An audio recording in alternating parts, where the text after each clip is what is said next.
Welcome to What is Going for new thought from the edge of Each week on OMTimes flagship radio show, veteran broadcaster, author, and media consultant Sandie Sedgbeer conducts thought-provoking interviews with inspirational authors, artists, musicians, scientists, speakers, and filmmakers who are working at the point where spirituality and science meet consciousness at the very edge of Here is your host, Sandie Sedgbeer. Hello. It's a truism that we all want to live a long and productive life, but none of us wants to grow older. And while we may say age is just a number, deep inside, most of us harbour secret fears and perceptions about the meanings of those words old and ageing. Failing health, cognitive decline, and the feeling of being put out to grass because we are no longer useful or important are things that affect us all. The fact is, age discrimination is rampant in many societies and cultures, and we too are guilty of being ageist simply by having such negative thoughts. But according to this week's guest, we've all got it wrong, for there are many hidden treasures and spiritual benefits that can be found in aging. Connie Zweig PhD is a retired therapist who's known as a guide who can go where others fear to tread. A renowned expert in shadow work, she's co-author of Meeting the Shadow, The Hidden Power of the Dark Side of Human Nature, and Romancing the Shadow, Illuminating the Dark Side of the Soul, and author of Meeting the Shadow of Spirituality. Now, in her latest book, The Inner Work of Age, Shifting from Role to Soul, Connie is reinventing age by showing baby boomers how to master late life from the inside out and learning that aging can be a spiritual experience that takes us across the threshold from role to soul. Connie Zweig, welcome. Hi, thanks for having me. Oh, lovely to have you, Connie. What an interesting topic you're tackling here. So you've been doing contemplative practices for 50 years. You had a successful career teaching and writing about the shadow. You're a wife and grandmother. You were initiated as an elder by Saging International in 2017, and you're actively practicing the shift from role to soul. At what point in your life and career did you start contemplating the shadow in later life? Well, that's such a good question. I would say, this is very different for different people. For me, in my late 60s, as I began to consider retiring from my clinical practice, I noticed that I started to feel disoriented and kind of wonder what would be next for me. And I was surprised that I felt that way given all of my psychological and spiritual work. But I realized when I started talking to lots of different people about it that there was a late life identity crisis happening.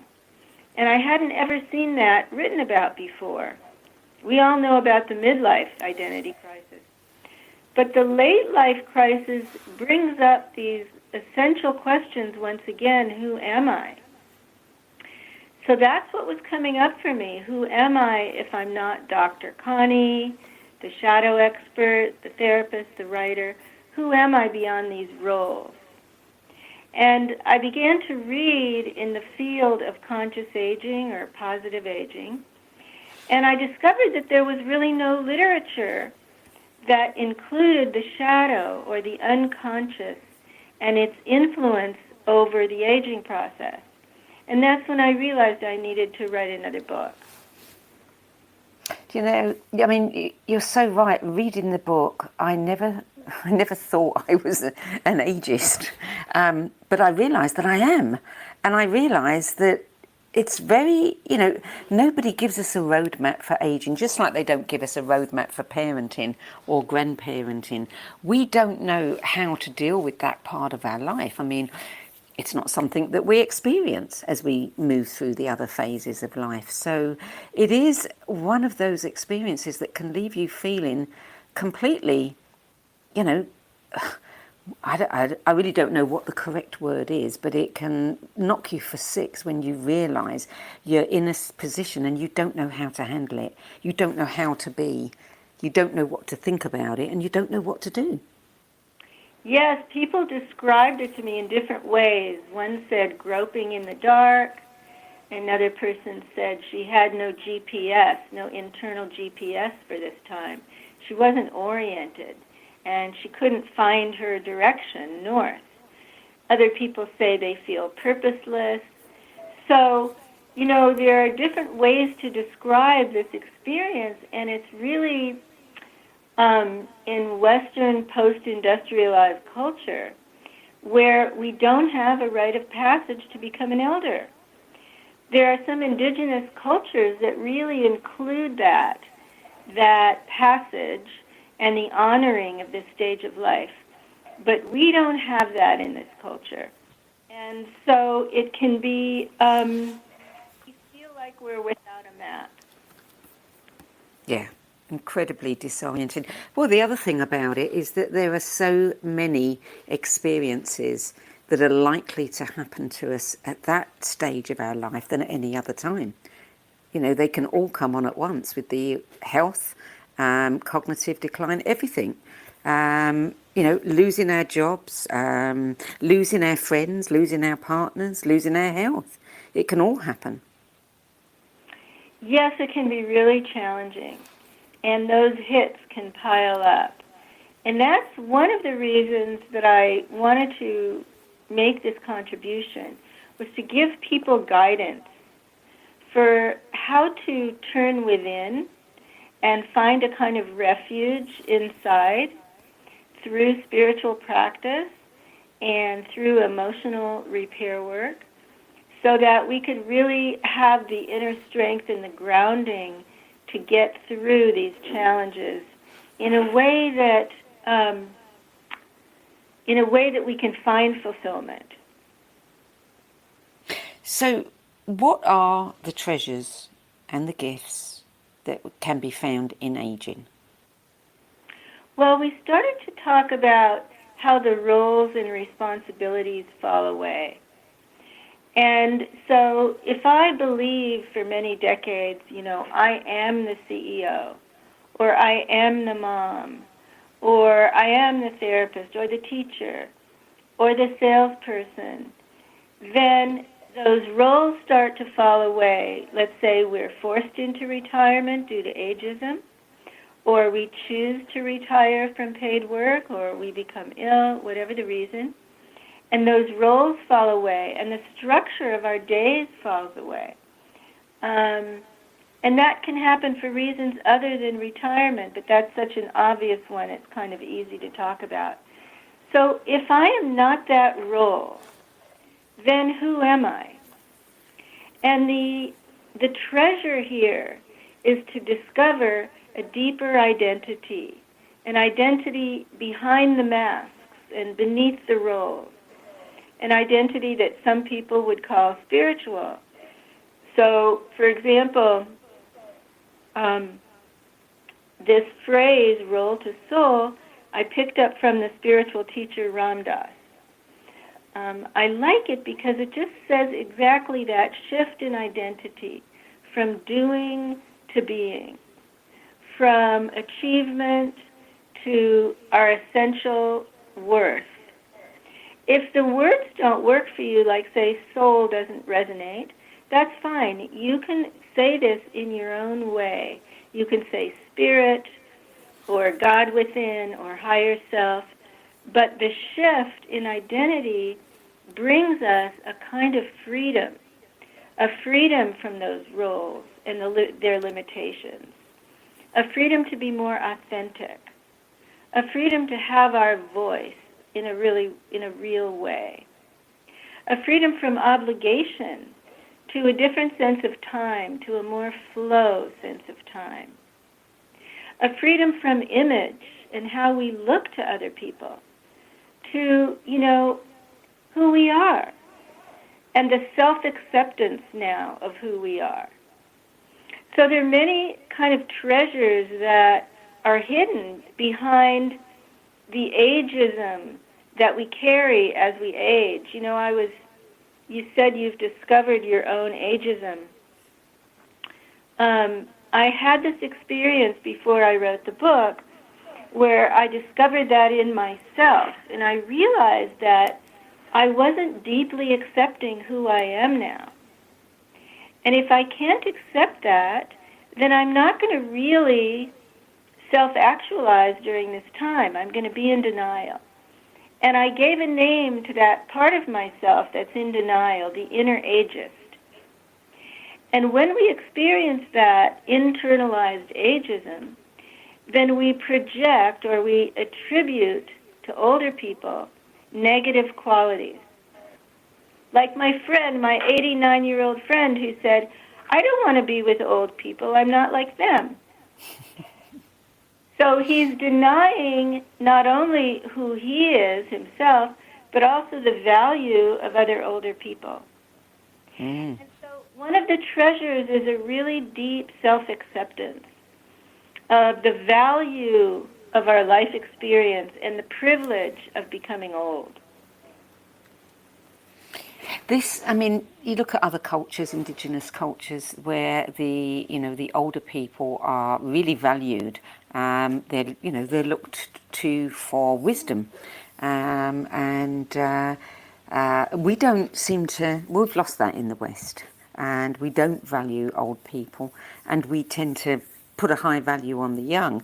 And it's interesting to hear you talk about self-worth, because if we have invested all of our self-worth in our job, our career, our position as a mother or whatever it may be, then, we're not going to pass happily across that line into old age when we don't have those careers anymore. That's right. Or our appearance, right? Or our appearance, yeah. Yeah, that's a hard one. That will change as well. It's a hard one. We live in a youth-worshipping culture, and we get this anti-aging messaging every time we turn on the TV or go to a movie, where there's a lot of condescending comments about older people, or television. So, and that is starting to change a bit now in the media. There's an anti-ageism movement happening now. The World Health Organization is participating. And there are little baby steps that are starting to happen, but we swim in it.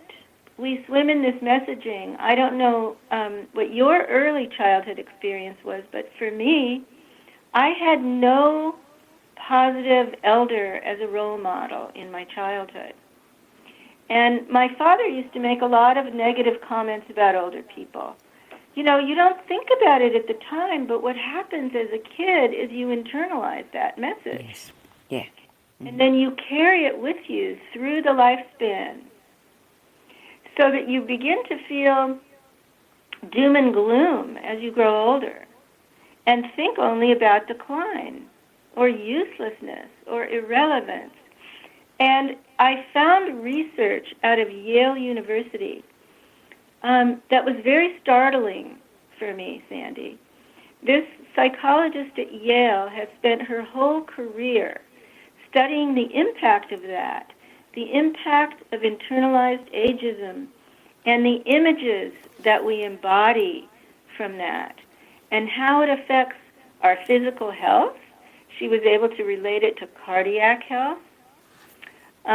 Our cognitive health, she can relate it to memory in late life.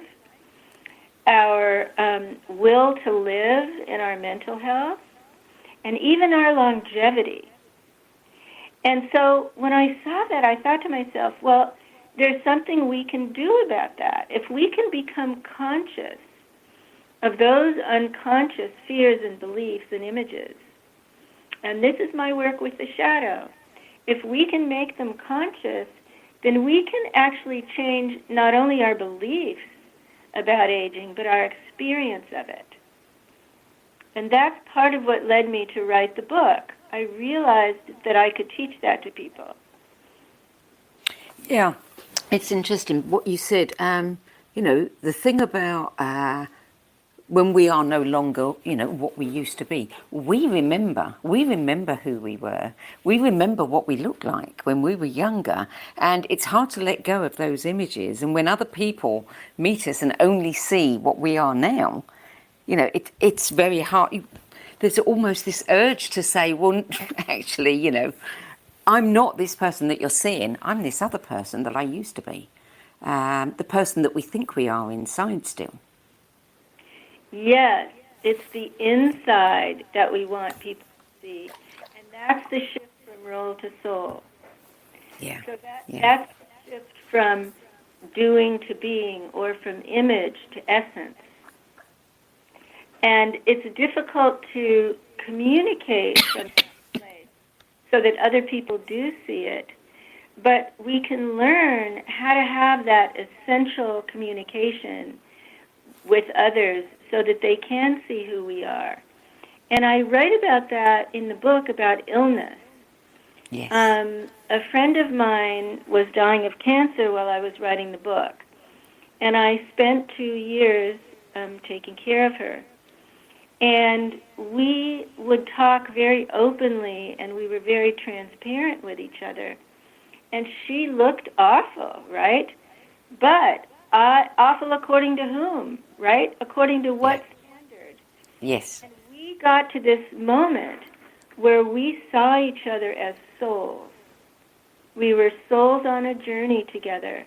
And we were not these roles of patient and caregiver or even friend and friend. We saw through that to this deeper essential place. And the physical appearance became irrelevant. One of the pieces in your book that really impacted me and really made me stop and think, the whole book is very, very profoundly thought-provoking, but were your identify withs. You gave a number of points that if we identify with something like ego, self-image, success, or other midlife values in later life, we miss the opportunities to connect with the shadow and soul. And there was a whole number of those identify withs. Could you, I don't expect you to remember them verbatim, but could you share some of those with them? Because I think they're so succinct, they really put the thing together. Yeah, so the book is organized around the inner obstacles that keep us from aging consciously and thriving in this stage of life.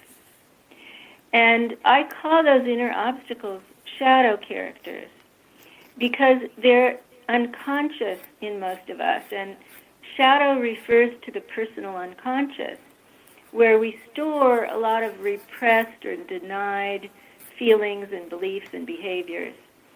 And so those inner obstacles or shadow characters include things like the inner ageist that I mentioned, which keeps us in denial from accepting the value of who we are now.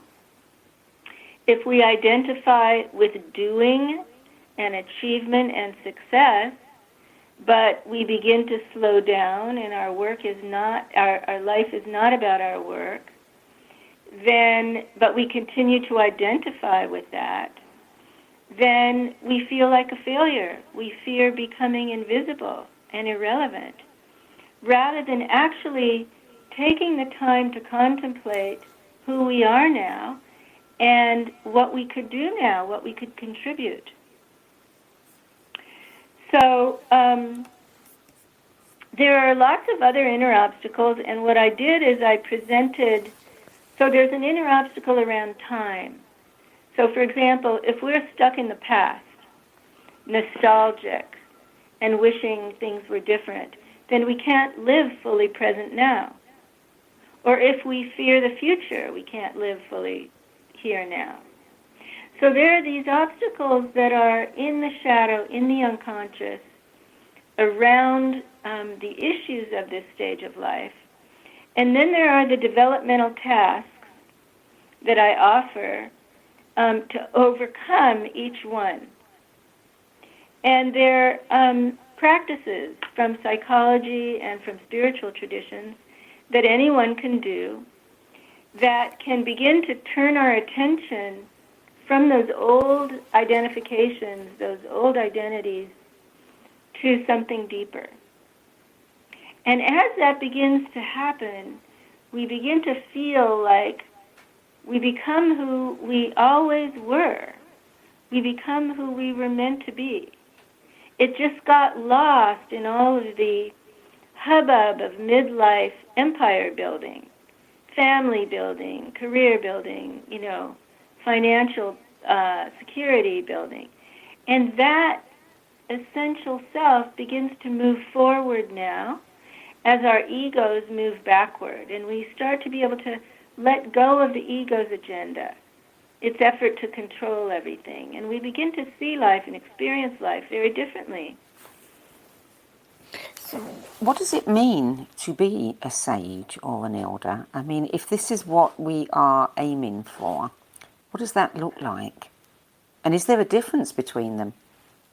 Well, I think it's very individual. No, I think sage and elder can be used interchangeably, but it's very individual what that means. So, for example, I would say that an elder is a stage, not an age. So, in America, when we turn 65, we become a senior and eligible for Medicare. So that's a label that people get that's not related to their inner world or their development. But an elder is not an age, it's a stage. It's an internal quality of awareness that we bring to everything we do. And becoming an elder has to be intentional. We have to actually do the inner work of age in order to make that leap. So for some people, it might mean doing emotional repair work to give and receive forgiveness and complete their relationship unfinished business. And for other people, it might mean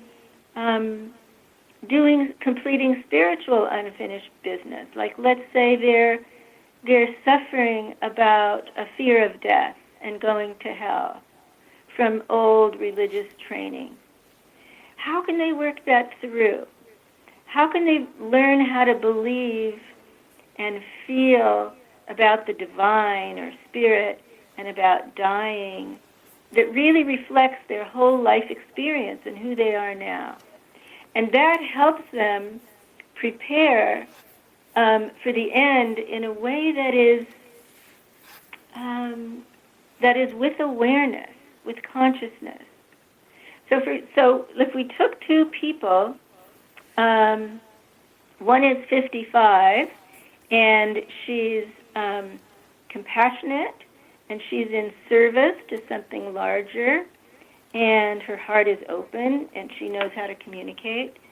And we could say in a way that she's an elder, even though she's only 55. And she accepts her age and all that it means. But someone else could be 85, and he's rigid, and he's bitter, and he's full of regret. So that's not an elder. That's not someone who's been able to process and digest his life experience. So, the inner work of age is about doing a life review and kind of harvesting the wisdom that you've gathered in the moments of your life so that you really can see it clearly.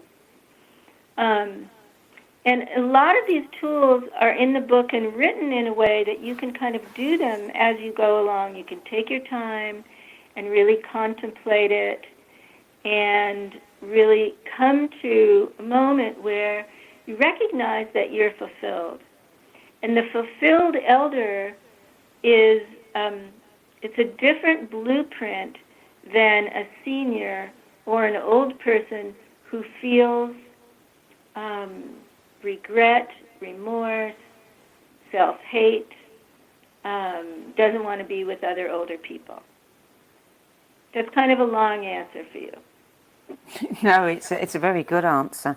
And you're right. The book is a very contemplative book. It's not something you can rush through. It encourages you. In fact, I don't see how you could not, other than shut the book and, and not read any further. But you can't not think about this in a way that, you've got to go in and you've really got to understand that you need to do some work here. And let's say something for people who are more extroverted and who kind of get their inspiration and their juice from going out, right, into the world or socially with other people. So there's a big chapter on service and activism. Yeah. So the main point there that I'd like to make with you is we do service or social activism, social justice work as an elder differently than we did in midlife or in college. I mean, I remember the protests I went to in college at UC Berkeley. So I'm a different person now in many ways, and I do my social justice work with that awareness. Yes. The awareness of age as a social justice issue, of my own shadow issues that I might bring to the situation. But, in my college days, I was sort of doing a lot of enemy making and right-wrong thinking and black-white thinking, and that's not where I am now. So I still engage in social activism, but I do it in a different state of mind as older, and with the larger common good. It's not about me. It's not about my ego's agenda. It's about humanity and future generations. Yeah, I think we can become a lot more generous and compassionate. We're going to take a short break now, Connie.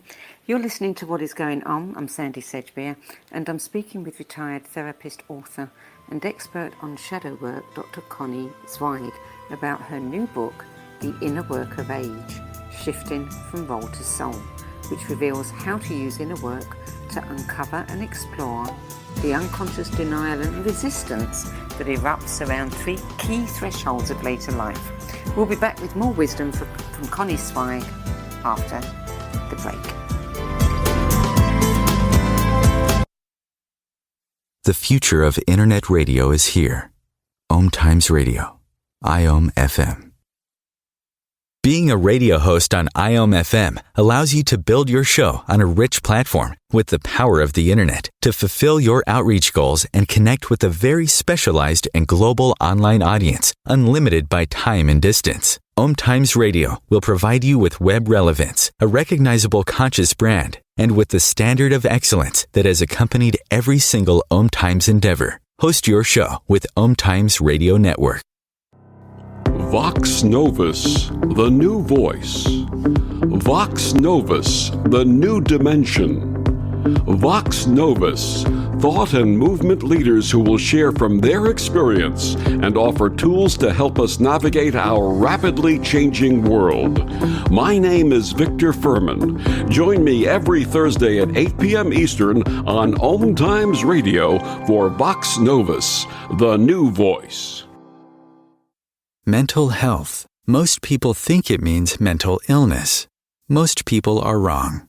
Mental health doesn't apply to just some of us. It applies to everyone. We're all susceptible to anxiety and depression. They're human conditions, and no person should ever feel embarrassed, ashamed, or be discriminated against for being human. Cracked the podcast strips away the shame, fear, and stigma by expanding the conversation into areas less often visited. From brain and body chemistry, hormones, food, nutrition, trauma, and the microbiome, to pharmaceutical drugs, psychedelic substances, meditation, visionary experiences, and spiritual awakenings. Cracked the podcast will explore them all, including the notion that, for many, breakdown can be the beginning of breakthrough. For in the words of singer-songwriter Leonard Cohen, there is a crack in everything. It's where the light gets in. Cracked the podcast, slaying the dragons of mental health. Join co-hosts Sandie Sedgbeer and Rebecca Shaper on the first and third Thursday of every month at 12 noon Eastern Time.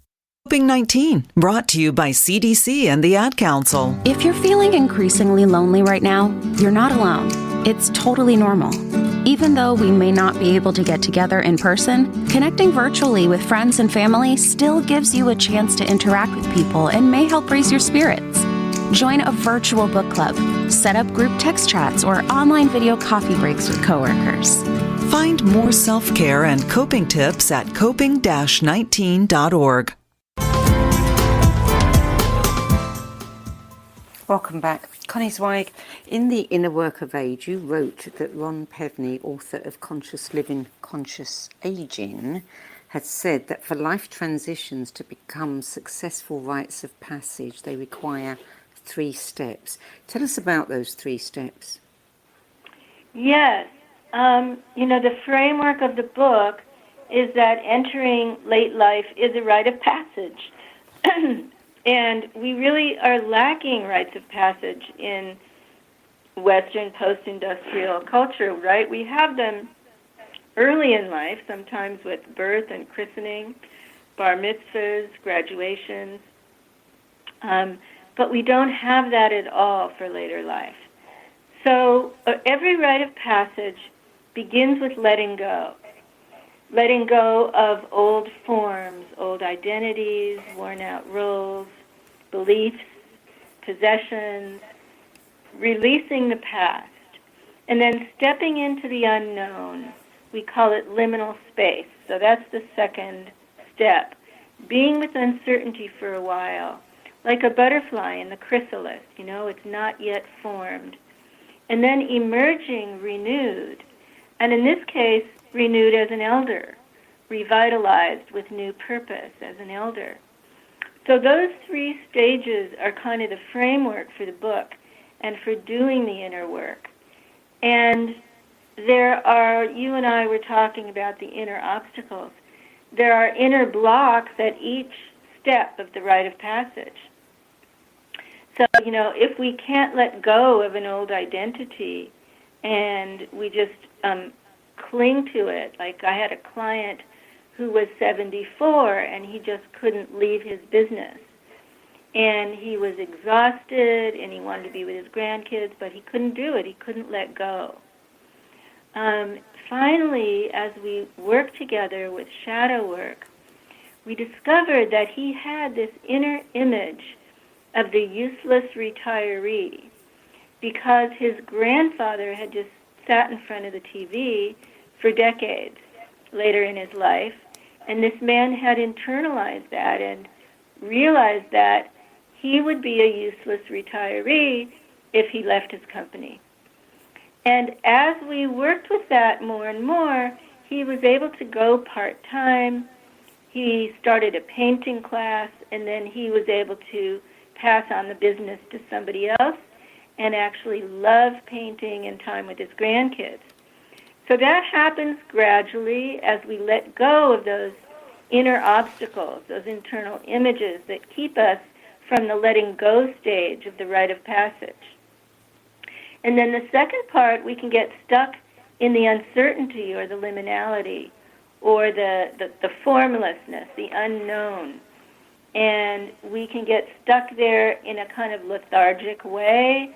We can be fearful about making change. And then finally, we can be stuck in the emergence step where there's no renewal because we don't find direction or we have too much fear or whatever it is. So that's kind of the framework. And when I share this with people, I've had so many comments about, I was disoriented, I was kind of groping in the dark, but I've been through a rite of passage before. I've been through adolescence, or I've been through retirement, or even an illness. And I know how to do those 3 steps. One woman said to me, I feel like I found my internal GPS because she became oriented to a new direction just hearing this framework. So that's what I mean by that. And part of the reason for writing the book was to give this guidance because it's just not widely available in Western society. No, it's not. People don't like talking about it. You conducted a number of personal interviews with prominent elders, people like Ken Wilber, Krishna Das, Thomas Keating, Stanislav Grof, and many others. What were there commonalities among all of their thinking, or was the wisdom that they offered quite different? Well, the spiritual teachers shared a lot in common. There were Jewish, Buddhist, and Hindu teachers, and they all spoke about the practices that they are doing and how their traditions talk about aging, teach about aging. And what they shared in common was that all of these traditions have always said throughout time that the purpose of later life is spiritual practice. And that it's really time to find, especially with retirement, when we're slowing down, it's time to find a practice that fits who we are now. So if you resonate with a particular lineage, let's say Buddhist mindfulness or contemplative prayer or Jewish mystical meditation, whatever it is, if you know you resonate with that, just find a book or find a teacher and pick it up and do your practice so that you feel centered and quiet inside when the challenges of aging come at you. And so they all really spoke about that. But there were other elders I interviewed, like Jungian analysts, for example, who were more psychological and spoke more about the inner work that is emotional, that is about facing mortality and completing relationships, and not as much about and connecting to the shadow. So not as much about spiritual practice. Ken Wilber, who's been a friend for a very long time, spoke about his own aging process and how he's lived with chronic illness for a long time, and how he can apply his integral philosophy to this stage of life. Father Thomas Keating gave me basically a spiritual life review and a description of his own spiritual awakening, which was very beautiful, and it turned out to be just a couple of months before he died. So it was a very precious gift that he spent that time with me. Was that something new to you, the spiritual life review? No. One of the chapters is life review, and one of the points that I make in teaching that in the book is that you can actually do a life review in any dimension. We can do a life review of our body, a life review of our relationships, a life review of our beliefs or our intellectual development, and we can do a spiritual life review. So it can have so many different dimensions. And it's a beautiful process. I was really surprised when I did it, Sandie, to make the discoveries that I made. I really didn't expect to enjoy it so much. And it was, it allowed me to move toward an acceptance of the way that my life has unfolded and a real gratitude for it. How much did writing this book transform, your own beliefs? Well, I would say I was not an elder before I started the book. It was about a 4-year journey, and I would say that I didn't know very much about my own internalized ageism. I didn't know very much about the whole positive aging community that exists around the world. I didn't have a sense of what it meant to be an elder before. So I had my spiritual practice before, which continues, and my shadow work, which continues. Those are my two main practices. But the process of writing the book, doing the interviews, talking to hundreds of people, teaching workshops, has really been transformative for me, and I'm deeply grateful for that. You offer a shadow work handbook for aging consciously towards the end of the book. It strikes me that in the same way we go to school to educate ourselves, for our life ahead and the work we're going to do, that when we retire, we should also have an opportunity to go, maybe to a local community centre or something, and be able to have a positive aging, course that we can take to help reorient us. Wouldn't that be fabulous?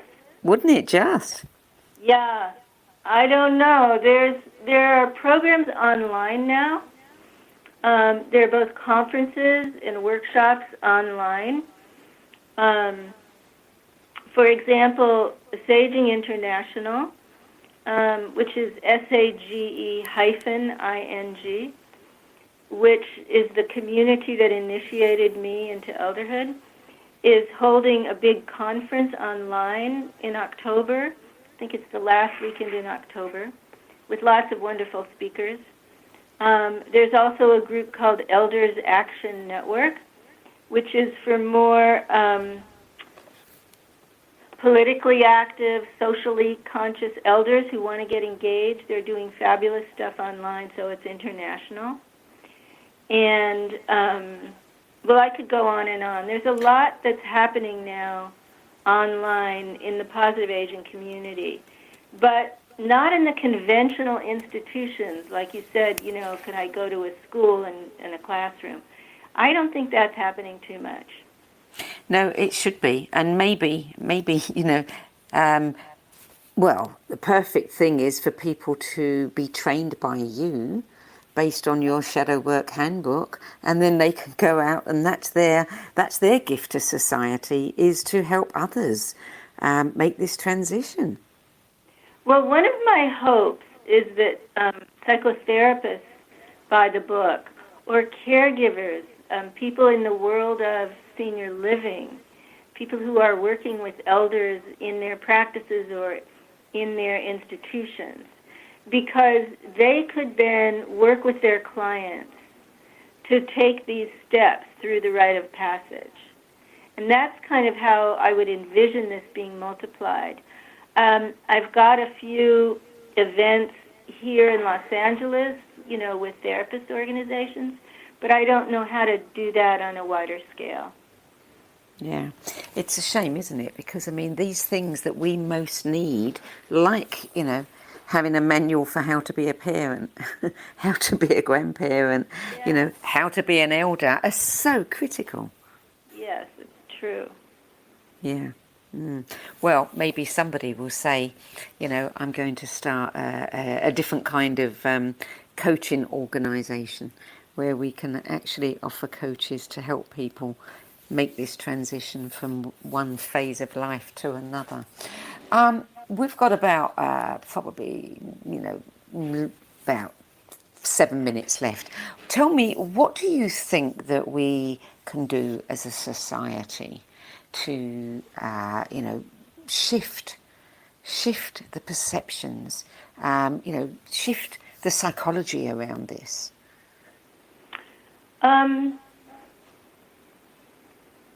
Well, I think that, as I mentioned, there is an anti-ageism movement happening. But I would say that, ageism is the last acceptable ism, right? The racism and homophobia and ableism and all these other isms are kind of out of the closet now. And what I saw during the COVID pandemic in the States here was very disturbing. There was a lot of ageist commentary about older adults in nursing homes and, how they should be treated during the pandemic. So it was disturbing. So I think what I would say is that ageism needs to be taught in our healthcare system, not just gerontology, which is, how to treat the older body, but how to treat the psychology of older people. In the States here, there's a terrible lack of geriatricians who are the specialists in this area. I think there's maybe 1,000 in the whole country. And so in the field of medicine and healthcare, it's a big missing piece. And I would say the same is true in the training of psychologists and psychiatrists.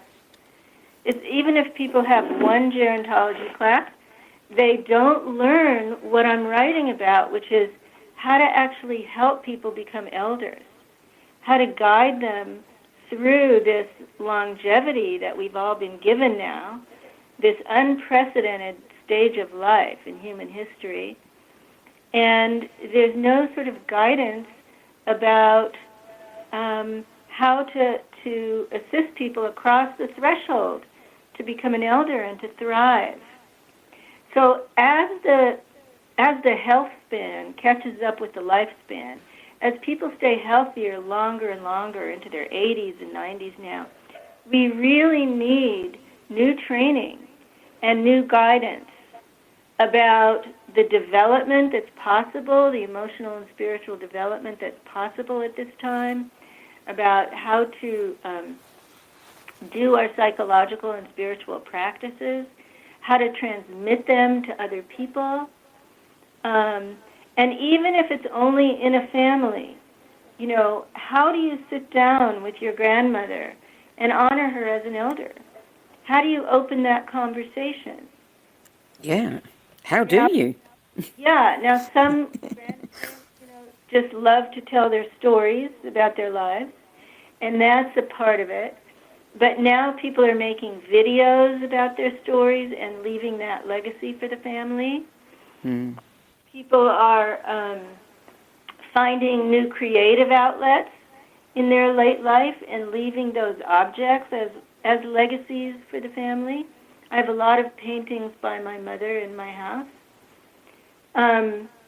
So there's all kinds of ways to kind of think about this creatively as families and as institutions and as experts in every field. And I think kind of integrating it into every field of study is really important. And, and there's another interesting thing. I mean, I was thinking as you were talking earlier about role models and, the kind of images that we carry because of what we grew up with.